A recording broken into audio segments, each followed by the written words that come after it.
کیونکہ سنیوں کے امام ہیں،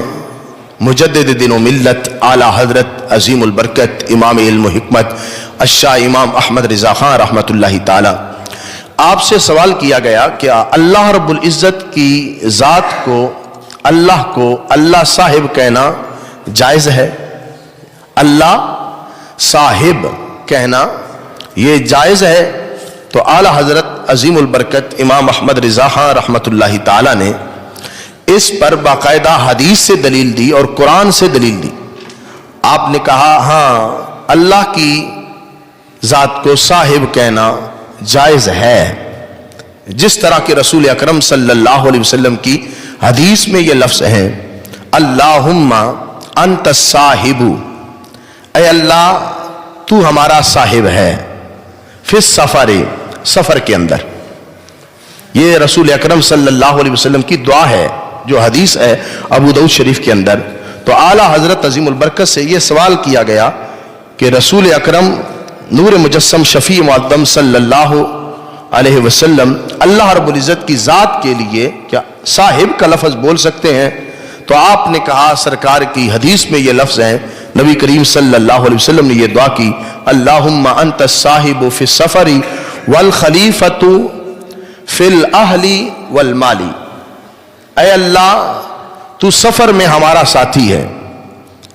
اور ہمارے اہل میں، پیچھے گھر میں، مال میں، اے اللہ تو ہی نگہبان ہے، ہمارا مال اس کا تو ہی محافظ ہے، ہمارے اہل کا محافظ تو ہے۔ تو یہ الفاظ ذکر کر کے حدیث سے باقاعدہ اس سوال کا جواب دیا، اور ساتھ رسول اکرم صلی اللہ علیہ وسلم کے لیے قرآن مجید فرقان حمید میں جہاں صاحب کا لفظ آیا تو اعلیٰ حضرت بریلوی رحمۃ اللہ تعالیٰ کی قرآن فہمی دیکھیے، قرآن کی سمجھ کتنی ہے کہ ایک بندے نے ایک لفظ پوچھا ہے تو آپ نے اس پر قرآن مجید فرقان حمید کی آیات بینات سے جواب دیا ہے۔ اور ایک عالم کا طریقہ بھی یہی ہونا چاہیے کہ جب اس سے سوال کیا جائے تو سب سے پہلے وہ مسئلہ قرآن سے بتائے، اگر قرآن سے معلوم نہ ہو تو پھر وہ سنت سے مسئلہ بتائے، اور پھر وہ صحابہ رضوان، خلفائے راشدین، صحابہ کے فیصلے پڑھ کے سنائے، ان کے اندر مسئلہ ضرور موجود ہوگا، اگر ان میں بھی نہ ہو تو پھر قیاس سے مسئلہ بتائے۔ تو اعلیٰ حضرت عظیم البرکت نے سائل کے سوال کا جواب قرآن مجید فرقان حمید سے دیا۔ آپ نے کہا قرآن مجید فرقان حمید میں ہے، ما ضل صاحبکم وما غوا، اے صحابہ تمہارے صاحب نہ بہکے نہ بے راہ چلے، تمہارے رسول صلی اللہ علیہ وسلم وہ ہے جو ہدایت پر ہیں، ہمیشہ ہدایت پر ہیں، ہدایت دینے والے ہیں۔ ایسا نہیں ہو سکتا کہ رسول بہک جائے اور وہ حق رستے سے ہٹ جائے۔ تو رب ذوالجلال نے صحابہ رضوان کو جو بات کی اس میں صاحب کا لفظ رسول اکرم صلی اللہ علیہ وسلم پر رب ذوالجلال نے خود بولا اور قرآن مجید فرقان حمید میں آیا۔ تو اعلیٰ حضرت عظیم البرکت نے قرآن مجید سے اس سائل کے سوال کا جواب دیا۔ دوسرے مقام پر جہاں آپ کے ملفوظات اکٹھے کیے، ملفوظات اعلیٰ حضرت کے نام پر جو کتاب ہے، اس کے اندر دوسری دلیل بھی قرآن مجید فرقان حمید سے دی، وَمَا صَاحِبُكُمْ بِمَجْنُونَ، اے صحابہ تمہارے صاحب آپ مجنون نہیں ہیں، آپ کو اللہ رب العزت نے عقل جو عطا فرمائی ہے وہ ساری کائنات کے لوگوں سے بڑھ کر عقل ہے، تمہارے صاحب مجنون نہیں ہیں۔ دو آیتوں سے جواب اعلیٰ حضرت عظیم البرکت نے دیا، اور سبحان اللہ یہ آیات بینات لکھ کر جواب دے کر اس کے بعد جو عام عرف میں لفظ بولا جاتا ہے اس کا جواب بھی اعلیٰ حضرت عظیم البرکت نے دیا۔ آپ کہنے لگے مگر نام اقدس کے ساتھ اس طور پر لفظ صاحب کا ملانا، نام اقدس رسول اکرم صلی اللہ علیہ وسلم کا نام، اس نام کے ساتھ صاحب کا لفظ ملانا، اس کے بارے میں اعلیٰ حضرت کہتے ہیں یہ آریوں اور پادریوں کا شعار ہے، یعنی پادری لوگ ان کو صاحب کہا جاتا ہے، یہ ان کا طریقہ ہے، ان کا شعار ہے، ان کی نشانی ہے کہ جب ان کے ساتھ بات ہو رہی ہو تو وہ صاحب کا لفظ بولتے ہیں۔ اعلیٰ حضرت کہتے ہیں یہ آریوں پادریوں کا شعار ہے، وہ اسے معروف تعظیم میں لاتے ہیں، معروف تعظیم میں کہ یہ بات ہر شخص کو معلوم ہے، کس طرح وہ بولتے ہیں، جیسے زید عمر کے لیے یہ بات رائج ہے کس طرح کسی کو بلایا جاتا ہے. ہم اکثر وہ لفظ سنتے ہیں شیخ صاحب، مرزا صاحب، پادری صاحب، پنڈت صاحب. یہ لفظ اعلی حضرت نے ذکر کیے، کہا حدیث میں بالکل جائز ہے، لفظ موجود ہے کہ سرکار کے لیے صاحب کا لفظ قرآن مجید میں آیا، اور حدیث میں اللہ رب العزت کی ذات کے لیے رسول اکرم صلی اللہ علیہ وسلم نے صاحب کا لفظ بولا ہے. برے صغیر پاک و ہند کے اندر اللہ رب العزت نے جو ہمیں اعلیٰ حضرت عظیم البرکت الشاہ امام احمد رضا خان رحمت اللہ تعالی جیسی شخصیت عطا فرمائی ہے، توحید کو بیان کرنے کا کتنا عمدہ انداز ہے. حدیث میں لفظ موجود ہے کہ اللہ کی ذات پر سرکار نے صاحب کا لفظ بولا ہے، اور قرآن مجید فرقان حمید کے اندر بھی آیات بینات کے اندر رب ذوالجلال نے رسول اکرم صلی اللہ علیہ وسلم کو صاحب کہا ہے. مگر اس کے باوجود اعلیٰ حضرت کہتے ہیں یہ آریوں کا طریقہ ہے اور یہ پادریوں کا طریقہ ہے کہ وہ اپنے پادری کے لیے صاحب کا لفظ بولتے ہیں، یا عرف میں جو تعظیم کی جاتی ہے معروف تعظیم میں ہم یہ لفظ بولتے رہتے ہیں شیخ صاحب، پنڈت صاحب. اس طرح کے الفاظ عموماً سننے میں ملتے ہیں. تو اعلیٰ حضرت کہتے ہیں ہم جب بولیں گے رسول اکرم صلی اللہ علیہ وسلم کے لیے، کہتے ہیں کہ اس لفظ سے ہمیں اعتراض کرنا چاہیے، بچنا چاہیے، لیکن اگر بولنا پڑ جائے بولیں تو ہم کس طرح بولیں گے؟ یوں کہا جائے گا کہ حضور صلی اللہ علیہ وسلم ہمارے صاحب ہیں، آقا ہیں، مالک ہیں اور مولا ہیں. آقا ہیں، مولا ہیں، صاحب ہیں. کون؟ حضور صلی اللہ علیہ وسلم ہمارے صاحب ہیں، آقا ہیں، مالک ہیں، مولا ہیں. جب ہم یہ نام لیں گے رسول اکرم صلی اللہ علیہ وسلم کا ساتھ، اور ساتھ ہیں کا ذکر کریں گے، ہمارے صاحب ہیں، آقا ہیں، مولا ہیں، تو پھر کوئی مشابہت نہیں ہوگی. سننے والے کو خود بخود معلوم ہو جائے گا کہ یہ اس ذات کی تعظیم کر رہا ہے کائنات کے اندر سب سے بڑھ کر جن کی تعظیم کا حوالہ دیا گیا ہے. محترم سامعین، ایسے ہی اعلیٰ حضرت عظیم البرکت نے ایک اور مقام پر فتاوی رضویہ شریف کے اندر اللہ رب العزت کی ذات کا ادب اور اس کی صفات کا ادب، کہ اللہ کے لیے کون سا لفظ بولنا جائز ہے اور کون سا لفظ رسول اکرم صلی اللہ علیہ وسلم کے لیے بولنا جائز ہے. تو دوسرے مقام پر ایک سائل نے سوال کے اندر یہ لفظ رسول اکرم صلی اللہ علیہ وسلم کی ذات پر بولے کہ حضور اکرم صلی اللہ علیہ وسلم اکرم الاکرمین. لفظوں پر غور کریں. سائل نے سوال کے اندر یہ لفظ ذکر کیے کہ جس اکرم الاکرمین صلی اللہ علیہ وسلم پر اس نے نزول اجلال فرمایا. یہ سائل کا سوال ہے اور اس میں لفظ کیا ہے؟ اکرم الاکرمین. اور سائل نے بولا کن کے بارے میں ہے؟ سرکار کے بارے میں. لفظ اچھے ہیں، لفظوں کے معنی درست ہیں، لیکن اعلیٰ حضرت عظیم البرکت کا علم دیکھیے، آداب الوہیت دیکھیے. اب دوسری طرف خارجی لوگ ہیں، جب اعلیٰ حضرت کا ہم بریلوی لوگ کوئی شعر پڑھتے ہیں تو وہ ہمیں تانا دیتے ہیں کہ تمہارے اعلیٰ حضرت نے نبی کو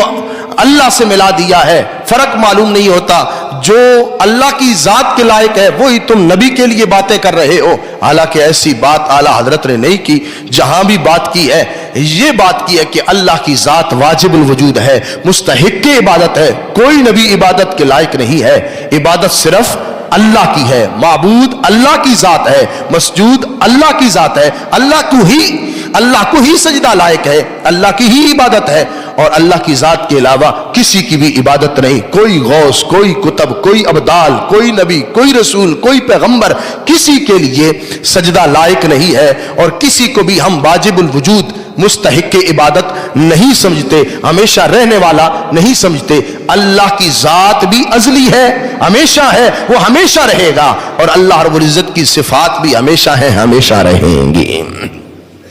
یہ فرق ذہن میں رکھیے کہ سائل کے سوال میں یہ لفظ تھے جس اکرم الاکرمین صلی اللہ علیہ وسلم. جب اس نے صلی اللہ علیہ وسلم ذکر کیا تو پتہ چلا کہ اس نے رسول اکرم صلی اللہ علیہ وسلم کی ذات کے لیے اکرم الاکرمین کا لفظ بولا. تو اعلیٰ حضرت عظیم البرکت نے، لمبا سوال تھا، اس کے سوال سے یہ جملہ الشاہ امام احمد رضا خان رحمت اللہ تعالی، جو محدث بھی چوٹی کے ہیں، فقیہ بھی چوٹی کے ہیں اور عاشق بھی چوٹی کے ہیں، بڑے بڑے عاشقوں کے اندر جن کا نام آتا ہے، علی پور سیدہ سے ایک رسالہ چھپا تھا جس کے اندر یہ لکھا گیا تھا کہ اعلیٰ حضرت علی پوری رحمت اللہ تعالیٰ پیر سید جماعت علی شاہ صاحب رحمت اللہ تعالیٰ کو دیدار رسول صلی اللہ علیہ وسلم ہوا، دیکھا تو دو تخت ہیں، ایک پر غازی علم الدین شہید بیٹھے ہوئے ہیں رحمت اللہ تعالیٰ، اور دوسری طرف ایک بزرگ بیٹھے ہیں۔ تو پیر سید جماعت علی شاہ صاحب رحمت اللہ تعالیٰ نے عرض کیا، یا رسول اللہ صلی اللہ علیہ وسلم،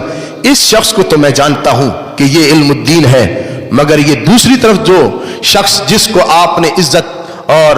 تاج عطا کیا ہے، عزت کے منصب پر بٹھایا ہے، یہ کون ہے؟ تو رسول اکرم صلی اللہ علیہ وسلم نے فرمایا، یہ میری امت کا احمد رضا ہے۔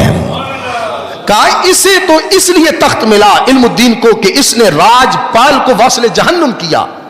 اس نے رسول اکرم صلی اللہ علیہ وسلم کی توہین میں کتاب لکھی تھی،